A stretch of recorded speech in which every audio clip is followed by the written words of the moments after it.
Market में Nifty पर एक ही स्ट्रैटेजी काम कर रही है और वो रैली स्ट्रैटेजी है सेल ऑन रैली की।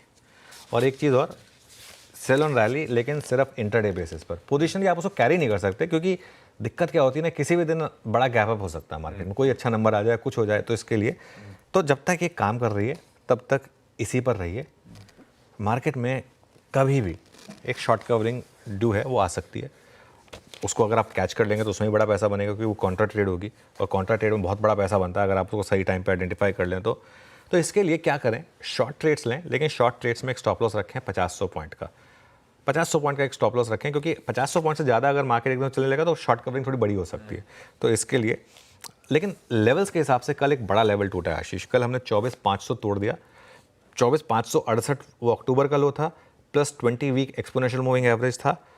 तो 24,500 पर 100 डे एक्सपोनेंशियल मूविंग एवरेज था और उससे पहले नीचे 24,568 पर 20 वीक एक्सपोनेंशियल मूविंग एवरेज था। तो निफ्टी ने 100 डे एक्सपोनेंशियल मूविंग एवरेज और 20 वीक एक्सपोनेंशियल मूविंग एवरेज दोनों एक ही दिन में तोड़ दिए।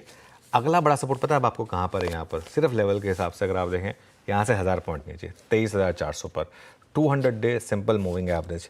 और एक चीज़ बता दूं मैं आपको, ये तो लोगों की आदत ख़राब हो गई है जो करेक्शन देखी नहीं है।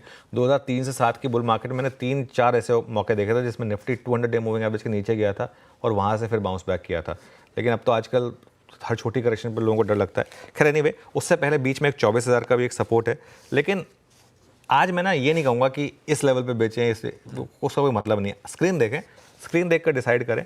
अगर रैली फेल हो रही है तो शॉर्ट करें, अगर लग रहा है कि लोअर लेवल पे सपोर्ट मिल रहा है तो लॉन्ग करें। लेकिन ज़्यादा बड़ा पैसा इस समय सेल ऑन रैली पर बन रहा है। किसी दिन वो ट्रेड फेल होगी आशीष, जिस दिन वो ट्रेड फेल होगी उस दिन बाहर हो जाइए। और क्या, ठीक है, ये है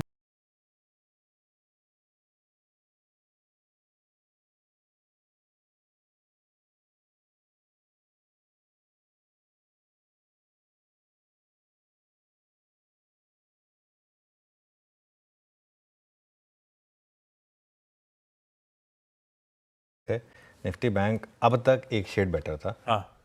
कल, लेकिन वो भी थोड़ा सा ख़राब हुआ है। अब उसमें इशू क्या है, अब लोग भले ही कहें कि मैं कॉन्ट्राडिक्टरी बात कर रहा हूँ, लेकिन कल की निफ्टी बैंक की क्लोज भी ख़राब थी। भले ही मेरा व्यू ये है कि HDFC बैंक और ICICI बैंक में अभी भी थोड़ा रिलेटिव सेफ्टी है, छुपने की जगह है, लेकिन फिर भी निफ्टी बैंक ने भी कल जिस तरीके से मूव दिखाए हैं वो एक तरीके से एक हेड एंड शोल्डर पैटर्न का कंफर्मेशन दे रहा है, जिसमें मुझे लग रहा है कि निफ्टी बैंक भी शायद वो जो उसके अक्टूबर के लोज थे, अब भाई जब सब इंडेक्स तोड़ रहे हैं तो निफ्टी बैंक की अकेला क्यों बचा रहे हैं, तो वो भी शायद 50-200 से 50-400 के लेवल शायद तोड़ दे। अगर ना तोड़े तो बहुत अच्छी बात होगी, लेकिन ये पॉसिबिलिटीज़ है।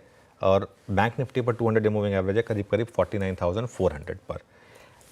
एक पॉसिबिलिटी लग रही है मुझे कि दोनों इंडेक्स अपने शायद 200 डे मूविंग एवरेज रिविजिट करने जा रहे हैं। बस इसमें एक ही चीज़ आपको बचा सकती है, HDFC बैंक और ICICI बैंक। अगर एक कॉम्बो चल जाए तो मार्केट के लिए बड़ा पॉजिटिव होगा। लेकिन कल जिस तरीके से SBI टूटा है, जिस तरीके से कोटक पिछले 2 दिन से टूटा है, बैंक निफ्टी में भी थोड़ी सी वीकनेस आई है। लेवल बेस्ड ट्रेडिंग नहीं काम करेगी यहाँ भी, इसके लिए ज़बरदस्ती कोई लेवल देने का मतलब नहीं है। आप स्क्रीन देखें, स्क्रीन देख कर डिसाइड करें कि क्या ट्रेड लेनी है। स्क्रीन देख के डिसाइड करें। ये है निफ्टी बैंक का अप्रोच, थोड़े से टफ ट्राइंग टाइम्स हमारे लिए। Let's see, fingers crossed.